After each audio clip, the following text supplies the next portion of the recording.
2 centuries of denial about who fathered Hemings's children, furiously objected. The episode made the national press. There was my family being racist on the front page of the New York Times, lamented a white descendant 20 years later. A short walk down the mountain along a gravel path and near the entrance of Monticello's visitor center is another grave site. Bordered by a parking lot, a few trees, and wooden rail fencing is a burial ground for those who were enslaved on Jefferson's plantation. Here are no obelisks or tombstones, only large rocks marking where people, my people, are buried. No one knows the names of those interred there, only that they were enslaved at Monticello. The burial ground, like much of African American history, was almost lost forever. What saved it was an oral tradition, which for centuries was how America's blacks remembered their past. The story goes that when old-timers who had spent their lives living in the shadows of Jefferson's Mountain heard that the graveyard was to become a parking lot, they spoke up. They knew bodies were buried there because their mothers and fathers, who had heard it from their mothers and fathers, said it was so. We can only speculate about who might be buried there. Perhaps Ursula Granger, whose reputation as a great cook induced Jefferson to purchase her at his wife's request in 1773.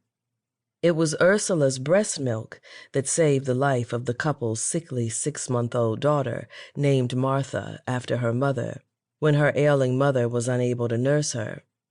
Were it not for Ursula, I would not be here, because the child she saved would become my great-grandmother 4 times over. Or skilled worker Kate Hubbard, my 4 times great-grandmother. 2 of her sons were among Monticello's few runaways. Or Elizabeth Hemings, who came to Monticello with her 10 children when Jefferson's father-in-law, John Wales, died in 1773. Elizabeth's remains might rest near her cabin or the burial ground, but we will never know. Though they were human beings, they were treated like property, passed down to Wales's daughter Martha as part of her inheritance, just like money, land, and livestock.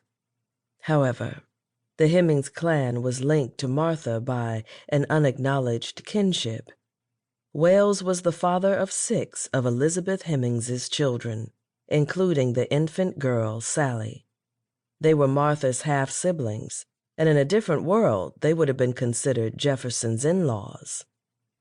Hundreds of black people spent their entire lives held captive on a 5,000-acre plot of mountainous land, laboring, as Jefferson put it, for his happiness, while trying to carve out some happiness of their own.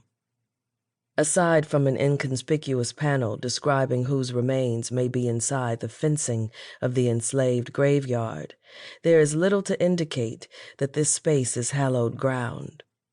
There have been reports that some visitors, assuming the site is a dog park, have allowed their pets to urinate on the trees next to the graves, oblivious to the history they were desecrating. Yet I am not oblivious to it. I can't be. The Jeffersons, Randolphs, and Taylors at the top of the mountain are as much my kin as the Hemingses and Hubbards, whose remains might be at the bottom. But my heart rests with the souls in the graveyard of the enslaved. It is at their final resting place that I find solace and inspiration. It is their spirit that spurs me forward, even when I am feeling weary and battle-scarred after another day spent fighting for equal recognition of Black history that for many is merely an afterthought. The gravel path from the enslaved at the bottom of the mountain to the enslavers at the top is less than a mile long, but the chasm this distance symbolizes is as deep and dark as the ship hulls that carried human cargo across the Atlantic during the Middle Passage. It began more than 400 years ago when the first captured Africans were brought to the British colony of Jamestown, Virginia in 1619. A complex entanglement between blacks and whites